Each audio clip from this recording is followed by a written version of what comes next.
Chapter 1. October 14th, 19... Baskerville Hall. Black ship upon a blacker sea. And am I not adrift as well? Am I not about to drown? What follows are my private notes, fragments and impressions from which I'll gather a daily report for Sherlock Holmes. A case of forgery in London has delayed Holmes himself, or that is what he tells me, at least. I've been sent ahead to Dartmoor, to an ancient manor house that stands at the edge of the great bogland known as the Grimpen Mire. There I'm to meet our client, a Dr. Mortimer, this very morning, if I can rightly use the word morning here, for no light penetrates the low ceiling of the clouds. It's as if there has never been a sun. I frequently pause to jot these notes. Holmes implores me to do so, lest I forget anything of import. He believes I do not recognize what is important. And yet, after what happened so recently in London, I know I can say the same of him with some certainty. I will not linger in the past, however. I have promised myself as much. Here, then. I catch my first glimpse of Baskerville Hall from a distance on the train to Devonshire, and then from the four-wheeled wagonette that conveys me along the moorland road. A very old man, the Baskerville groom, drives the wagonette, and though he is wrapped in a cowled grey shawl, he trembles in the autumn chill. When we are near the house, he raises his whip to point. "There, sir," he says. "Baskerville Hall." The house, a heavy block of granite, sits in a low depression beneath a cragged and melancholy rise. Two weather-bitten towers extend from the central block like fingers from a desiccated hand, and all around are dark and creeping ivy, out from which stare the hall's many mullioned windows. As the wagonette passes through the grove of stunted oak and storm-racked fir before the iron gates, I think this house, with all its curious murk and shadow, is most certainly an object from a dream. But who should dream a thing like this? Perhaps the dark landscape of the moor itself has fallen into reverie. The mottled bramble and standing stones, the Neolithic tombs all covered with lichen. Here is a noisy foaming river. Here, 3 red cows near a crumbling wall. I admit I am not in the right mind for this endeavour. Recent events, of which I will not speak, have caused me again to rely upon an opiate to quell my nerves. The bottle of laudanum weighs heavily in the pocket of my overcoat. From a medical perspective, there is no shame in ingesting opium, of course, but I fear the frequent doses will make me less observant. Holmes is so fastidious in gathering details, especially in the initial hours of a case. He tells me that, as time moves on, the evidence tends to hide itself away like a slug beneath a rock. But in the beginning, clues lay more fully in the open. I am greeted at the weathered entryway of Baskerville Hall not by Dr. Mortimer, who according to this letter is residing at the house to care for the ailing baronet Sir Henry Baskerville, but by a young man who looks as if he might work in the stable yards. He is fiercely handsome in a rustic way, black-eyed and strong-boned, with whiskers on his chin. I cannot stop myself from gazing down his strapping length, his lithe shoulders, sinewed arms, and pale and calloused hands, and lower still, the weight that hangs just beneath the fly of his trousers. If I am honest, he has the look of one of the young men I met near Piccadilly during my recent difficulties. Telegraph boys used to provide a modicum of comfort, but since the Cleveland Street scandal I must rely on the young men who linger near the Criterion. I cannot help but think of a certain youth known as Tom the Horse, so called for reasons that become evident the moment he lowers his drawers. He's a wiry fellow, a boxer in the bare-knuckle fights, and I have paid to meet with him and his ruby-headed cock on several occasions. He tells me he appreciates my aging soldier's body. I do not believe him, of course. He's most likely in love with one of the other boys at the Criterion, or even a girl for that matter. But now and again I allow myself the possibility of a dream. The young servant at Baskerville Hall barely glances in my direction before leading me by lamplight through the panelled foyer to a sitting room where I am asked to wait for the appearance of Dr. Mortimer. The room is comfortable enough, with high-raftered ceilings and velvet club chairs.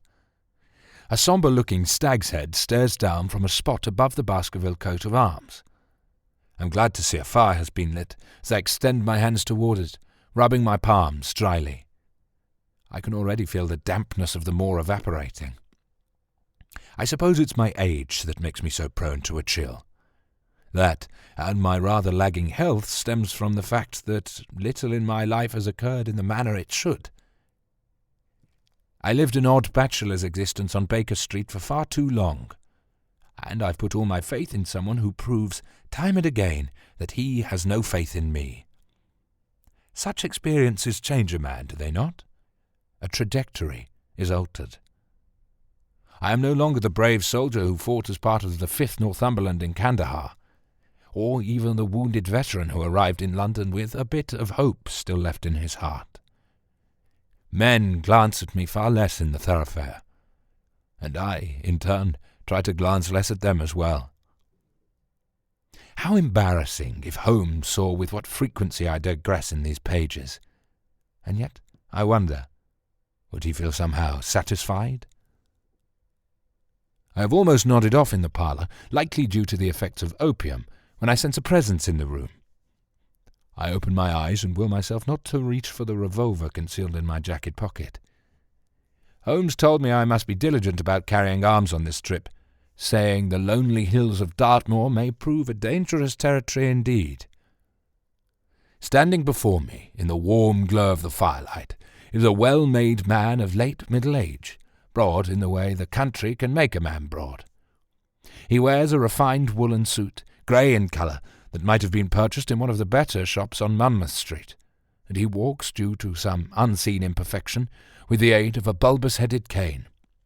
"Dr. Watson," he says, extending a well-manicured hand. His voice has a pleasant timbre that puts me immediately at ease. "Indeed," I say, rising to greet him. "I'm Dr. James Mortimer, county practitioner. Thank you for coming. I understand we were both surgeons in another life." "Many lives ago, it often seems to me." He offers a thin smile and asks me to sit while he rings the bell for tea. The dark-haired servant boy who greeted me at the door soon arrives with a cart. I try not to follow his every move or sniff the air for his musk when he draws near. As the tea is poured, a wave of mild dizziness passes over me. Black ship upon a blacker sea, and now the ship rocks to and fro. Perhaps the spell is brought on by the presence of the young man, or, more likely, it's merely time for another dose of laudanum. "Sherlock Holmes has been detained," I say to Dr. Mortimer, wiping at my brow with a handkerchief. "But he's taken a keen interest in the case described in your letter. He asked me to gather as many facts as I could. I'm sorry that he's—" "No need to apologize. "I've read quite a number of your pieces in the Strand, and understand your working methods well enough." I nod, satisfied. My writing is the single pride left to me. "I'm afraid my letter was rather too delicate in its descriptions," Dr. Mortimer says. "The actual events are of a much darker nature." "And pressing as well, I gather." I take a sip of strong black tea. "Pressing indeed." "Let's start at the beginning, if you don't mind. The death." Dr. Mortimer shifts his grip on the cane that rests against his thigh. "As you know, my patient Charles Baskerville met his end in the yew alley behind the house. He'd been living with his beloved cousin Henry for some years. The Hall is their ancestral home, you understand, and Henry Baskerville still resides here. I tended to both of them for a disorder of the nerves. Of course, I can tell you this in confidence as a fellow physician." "Of course," I say. "And could you describe for me the condition of the body?" "It's a distasteful thing." I take another sip of tea.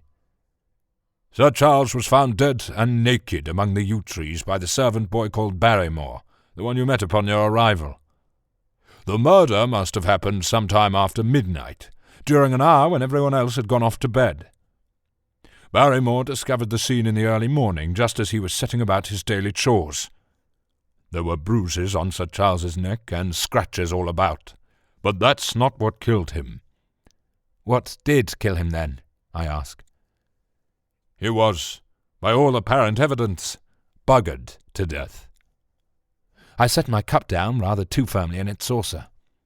Flayed, Dr. Watson, from his nethers. Lying in a great pool of his own blood, and now, of course, Henry Baskerville's nervous condition has deteriorated. That's why I've agreed to stay at the house with him. Sir Henry fears the Baskerville curse took his cousin, and he believes the curse will now, in turn, take him, for he is next in line to inherit the Hall. The curse? Yes, I say. You mentioned that in your letter. Why does he believe it was this so-called curse and not some man-made plot? Because of the other piece of evidence I have yet to mention. A series of footprints found near the body. That of a man or woman? No, Dr. Mortimer replies grimly.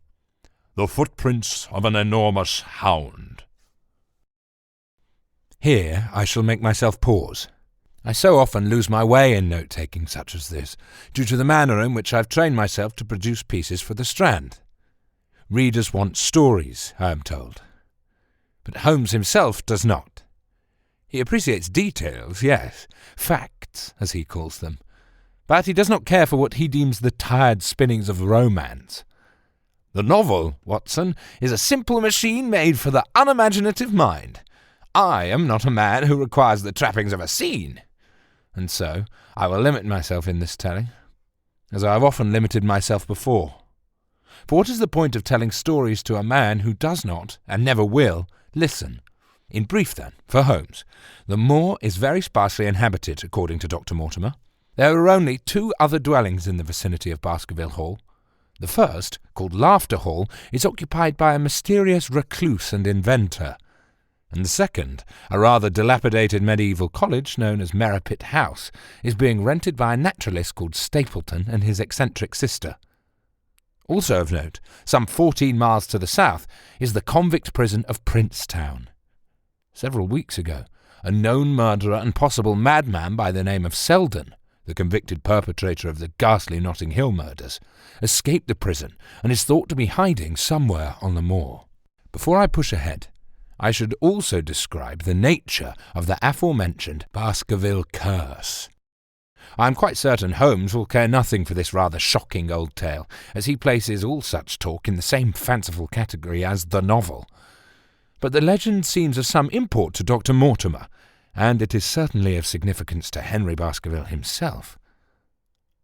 The story of the curse dates back to the 17th century, during the time of the Great Rebellion, when a certain Hugo Baskerville, a royal general, held lordly sway over the already crumbling hall upon the moor. Hugo was said to be a godless man, with a predilection for simple fare, namely peasant boys, and when he was in his wine, he would take his black horse down to the village of Grimpen and steal a wide-eyed youth from the cobbled streets. The boys stumbled back to the village days later, bearing secrets, stories shared only amongst themselves, of the horrors they had witnessed at Baskerville Hall. It was witchcraft, they said, for Sir Hugo Baskerville was a sorcerer. He painted his naked body with arcane symbols and summoned devils from the yellow air. The devils took many terrible shapes, a great lizard with a flickering tongue, and a black he-goat with a cock so long it dragged upon the flagstones. But worst of all was the enormous hound. The Hound of the Baskervilles, the boys called it. A melancholy beast that would clamber and claw its way up from a fissure in the earth. It had molten black eyes and a mouthful of yellow teeth. And it whined and howled and seemed as if it wanted to flee its own existence, as if its soul was a great and prickling thorn stuck deep inside its breast. But Sir Hugo would not allow the hound to flee. He held the creature in his sorcerer's gaze. Sometimes the beast appeared in the form of a dog, but at other times it looked more like a gigantic hair-covered man, for that was the way with hellhounds, the boys said. They could not maintain a single shape. They were all rawness and trembling and sorrow, like the bodies left unnamed in the garden because Adam could not bear to look at them. And Hugo would lay with this hound of the Baskervilles, compelling the peasant boys to bear witness to his depravity. The hound began as a dog, and then turned into a man, and then into something in between, all the while screaming and howling, with Hugo writhing beneath. The hound shook the very walls of the house with its forceful thrusts as if to bring Baskerville Hall to the ground. Watching all of this, the peasant boys would fold their trembling hands and pray. But prayers grew quickly lost in those winding torchlit halls, and the boys would eventually lose their senses too. There was no room for heaven at Baskerville Hall. There was only one hell layered upon the next. Then, one day, according to legend, Hugo Baskerville no longer came to the village of Grimpen. He was seen no more walking the desolate roads, nor did he call to his servants from the black towers of his house. When the barristers arrived to investigate, they found the rooms of Baskerville Hall well ordered. There was no sign of struggle, and certainly no body to be discovered. The peasant boys of the village said in hushed tones that the miserable hound had finally murdered the villain and dragged his corpse back down into the foul black fissure in the earth. From that day forth, the hound was said to return and punish all Baskerville men who dared lay claim on the rambling hall upon the moor. They are forever made to atone for Hugo's vile trespasses, and theirs is always an atonement of blood. The story of the curse, as told, leaves an odd residue in the parlour, a vibration of sorts, as if a bell has been rung. Dr. Mortimer strokes the head of his cane. I sit with my hands folded in my lap. The young servant, Barrymore, stands in the shadows of the foyer. He's been listening intently as Dr. Mortimer recounted the legend. I have no idea what his eavesdropping might mean, but, of course, my thoughts don't matter here. Holmes has often told me not to theorize, as it interferes with his own processes. Charles Baskerville wasn't merely a patient, Dr. Mortimer says after a prolonged pause. He was also my friend, and I'm sorry he is gone. But his death does not cause me to call upon Sherlock Holmes. I clear my throat. What other cause?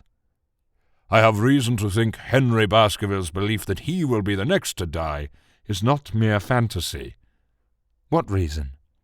A message, Dr. Mortimer replies, delivered late last week. He reaches into the breast pocket of his jacket and produces a folded piece of parchment. As he makes to hand it to me, a terrible scream erupts from the upper stories of the house, a horrid, fearful sound that trembles the air about us. Dizziness rocks me once again. The boy in the foyer produces a low, moaning sound. "Dear God!" Dr. Mortimer says, standing from his seat. "It's Sir Henry! Come, Dr. Watson, we must attend!" The screams rise again, high and unmanly. And as we rush towards the darkened stair, Baskerville Hall seems to gather its shadows before us, ready to open a black curtain and begin the play.